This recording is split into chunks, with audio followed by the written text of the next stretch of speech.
Okay, Nazmul, we are here on our podcast, Outsource to Profits. And we wanted to talk about prospecting. It is a Monday morning. So you had some questions around prospecting. Absolutely. The first thing a lot of people ask, what is prospecting? Well, prospecting is the act of opening up a door. Now, prospecting can be defined as opening up a door with an existing customer or a net new customer. Now, a lot of times people will naturally think of prospecting as opening up a door with a net new potential customer. That is what the vast majority of companies would hire my company, Pipeline Signals, to help on the education standpoint, on the enablement side, because they are living on their existing customer base for too long and they're not growing their net new customer base. But you can use prospecting where you might sell into enterprise companies and you may have a relationship in a geographic region or in a vertical or in a business unit, but you don't own the wallet share of the whole company. So you're doing what's called cross-selling and upselling into your own customer base, but you're meeting new geographies, new business unit heads, new departments, and you're doing deals within your own customer base. Okay, so because we're talking about prospecting, and there are a few terms out there, right? Prospecting and lead generation. Can you tell me the difference between first leads and prospects? That's number one question. And then maybe you can talk about the difference between lead generation and prospecting. Sure. Actually, it's a little bit easier if you think through it the natural way that CRMs, which is customer relationship management software, thinks about the natural workflow of a sales process. A lead is defined typically at an individual person level. So an ideal customer profile of a particular buyer. So you might sell to the chief marketing officer, the head of human resources, to the chief operating officer. That is a lead. And that lead might be taking action either inbound, so they're consuming your content, they're on your website, or you've gone outbound to be able to target them to open a door. That lead, that person, makes up a group of decision makers, champions, and influencers inside a company called a buying committee. And typically, once you have that lead agree to a next step, such as a meeting, and bring forth a group of people together on a call called that buying committee, you're typically creating what's called an opportunity. And now your opportunity at an account level is a company. And there's a series of contacts, people that work there, and some are leads, meaning they are the people that you want to talk to and are part of the buying committee. And then they're just contacts that you might have in your database. But once they've agreed to move towards a next step in which they're evaluating your product or solution or service, you're now in an opportunity, and that opportunity is moving its way either to closed won or closed lost. That's typically how a CRM thinks through the workflow for you. So when it comes to prospecting, you can prospect at an account level, meaning I'm holding a Yeti water bottle here. My goal is to win the Yeti water bottle account for marketing, as an example.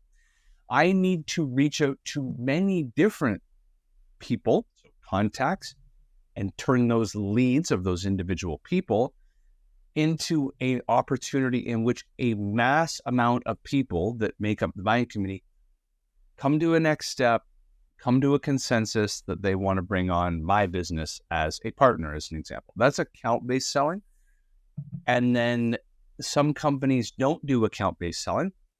They sell to individuals, like Getlevrg. Getlevrg does lead generation or prospecting at the individual person level, the founder of a company. That founder could be a one-person company or a 100-person company. We're not trying to win the whole account. We're trying to win the founder and the CEO as the customer, as an example. So in my company, Pipeline Signals, we do account-based selling, huge, giant corporations in which there are many business units, many geographies.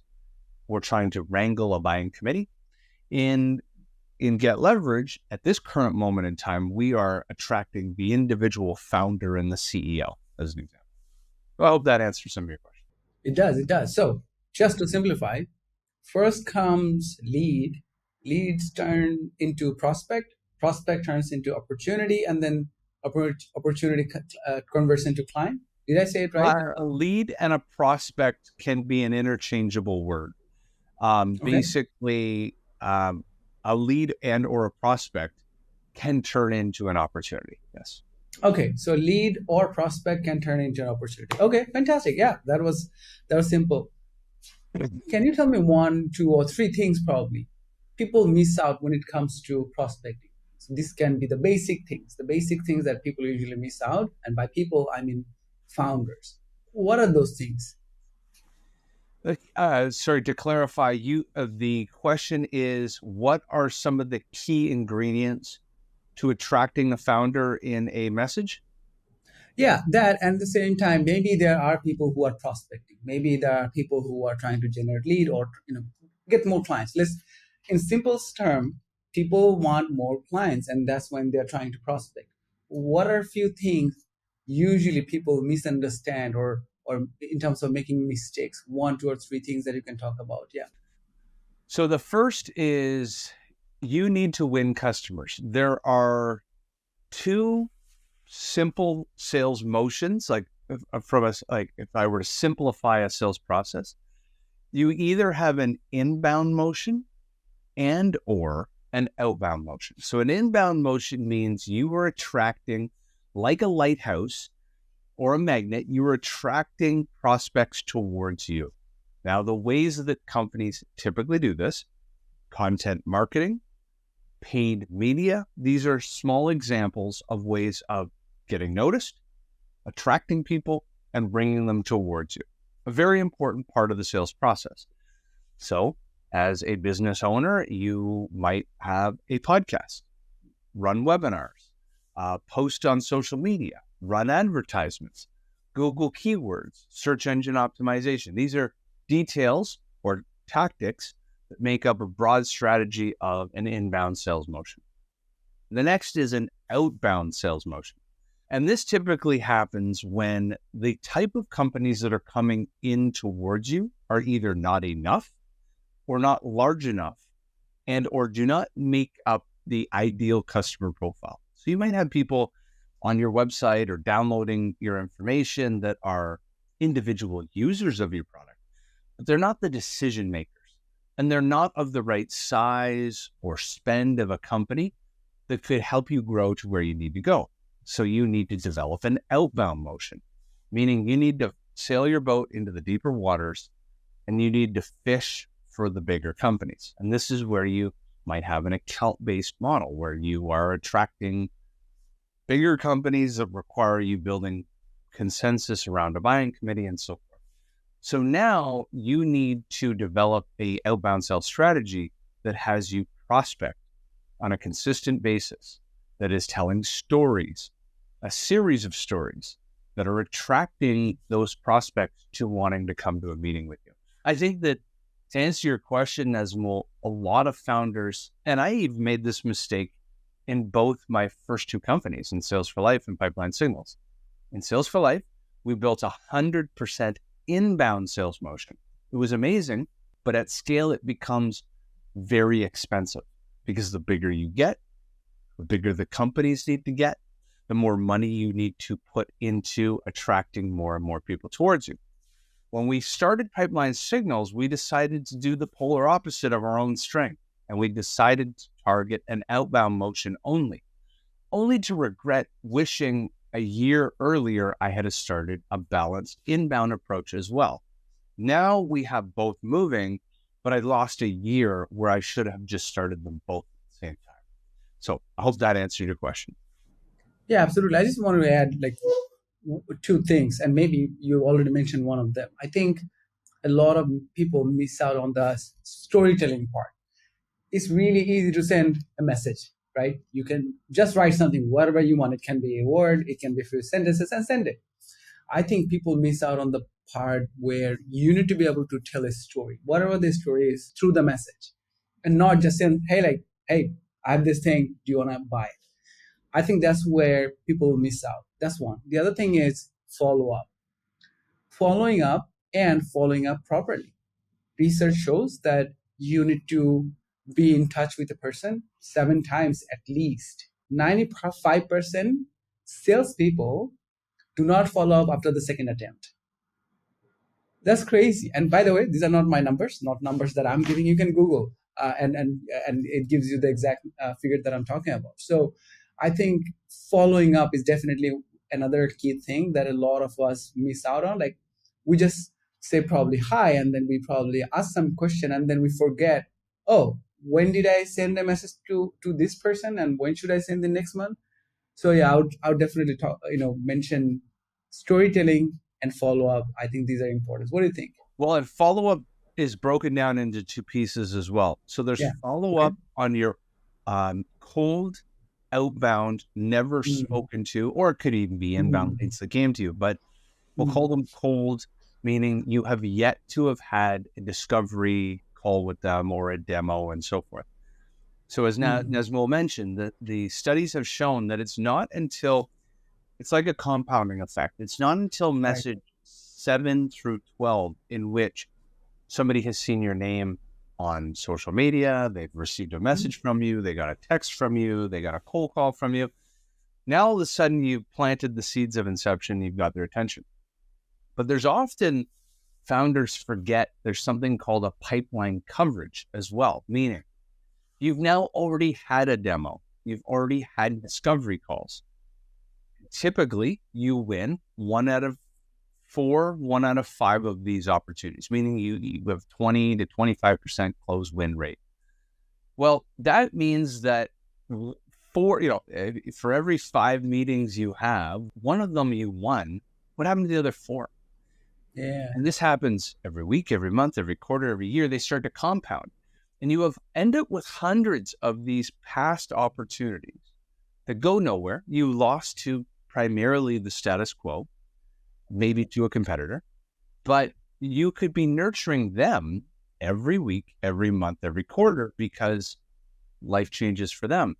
And it's amazing. We've been doing this at Pipeline Signals and Getlevrg. And last night, a pipeline coverage and a Getlevrg past opportunity resurfaced, reached out, told stories, kept them up to date with product innovation. And they were like, listen, things have changed in my business.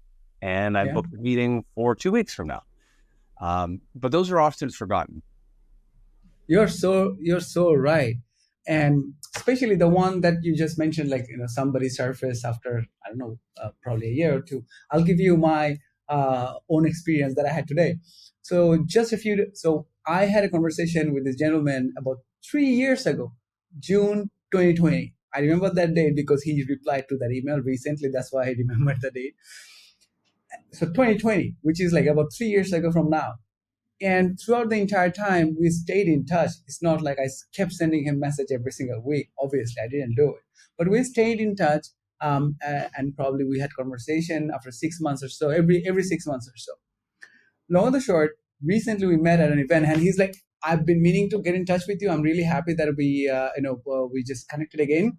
I'll send you an email, and we'll set up a meeting to explore further." We set up the meeting this morning. I closed the deal. That's amazing.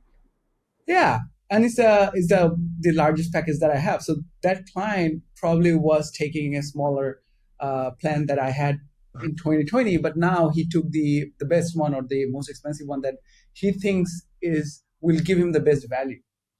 The reason I'm mentioning is because he kept watching the videos that I've been publishing on LinkedIn. I kept feeding him without knowing that I kept feeding him information, right? So this is, I think, another thing. And recently you shared an article with me where the person was saying the old way of selling is dead.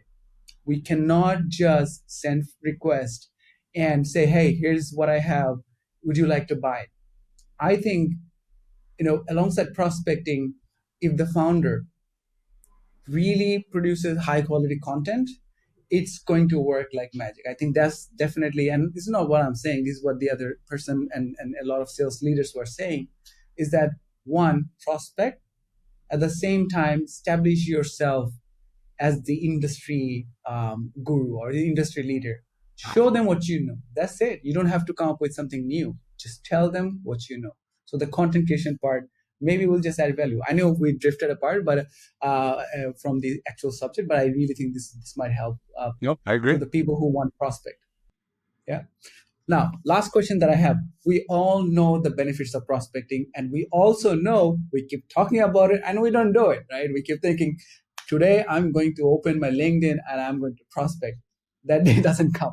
Most of the time, we get busy with all the urgent things. We look at our email and then we start our meetings. And by the time it's 4 p.m., we're like, okay, I couldn't do it today and I'll do it tomorrow, which I have done for many, many months. And then I had to stop.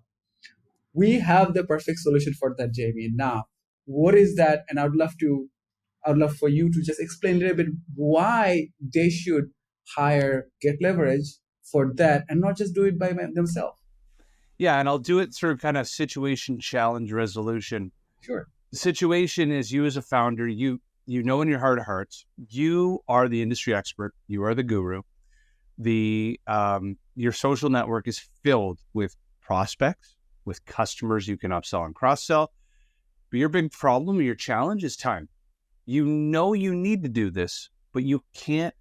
Every time you say that it's a top 3 priority, it gets pushed down to number 7 and then number 10 because a 4-alarm fire pops up every day, every week, every month.